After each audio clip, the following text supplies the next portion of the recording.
Hello, y'all. Nice to get on here and do a little fluency recording. So, my topic is unconditioned stimulus, or US or URS. And here we go.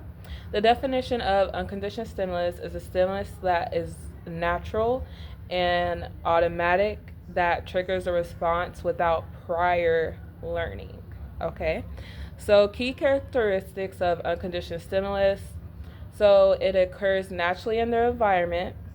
It does not require prior conditioning to produce a response, and it leads an unconditioned response, or UR, an automatic reaction.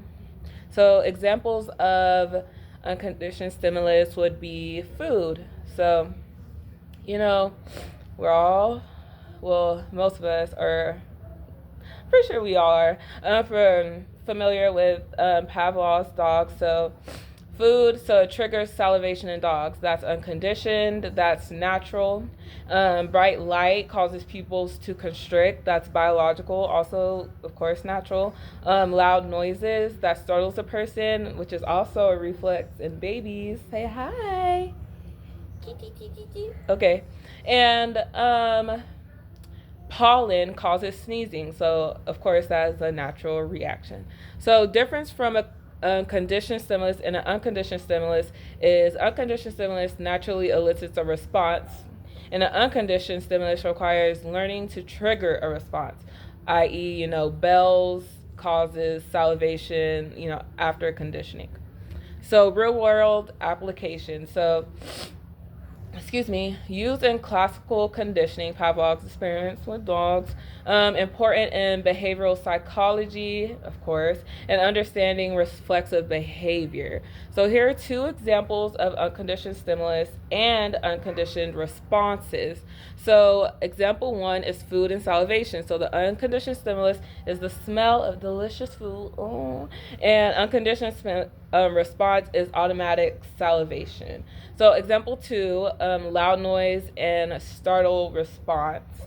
So unconditioned stimulus would be a sudden loud noise, and then unconditioned response would be jumping or flinching in response. Okay, so I wanted to include, because I don't just know all this information willy-nilly, some key figures and founders that has used things like unconditioned response and classic conditioning.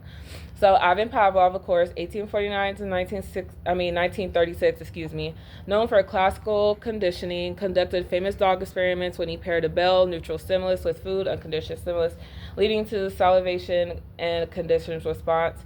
His work laid the foundation for understanding learned behaviors. Okay, so B.F. Skinner, 1904-1990, known for operant conditioning, learning through reinforcement and punishment, developed the Skinner's box to study behavior in animals, and introduced concepts like positive and negative reinforcement, which we're in, and punishment. And then we have John B. Watson, 1878 to 1958, founder of behaviorism, okay, and famous for Little Albert experiment. We remember Little Albert. Moment of silence. Where he conditioned a child to fear a white rat by pairing it with a loud noise. Argued that behavior is shaped by environment. Although very foundational, I'm glad that we do more ethical practices. Cooper, Heron, and Heward, so from our book,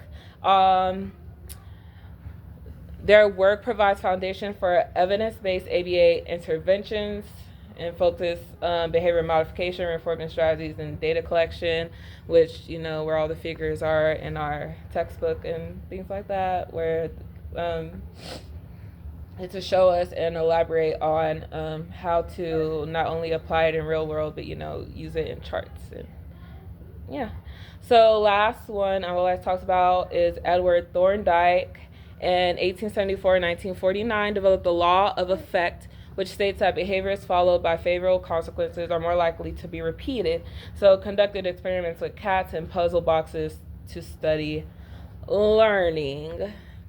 All right, so that is my take on unconditioned stimulus. Thank you. Goodbye.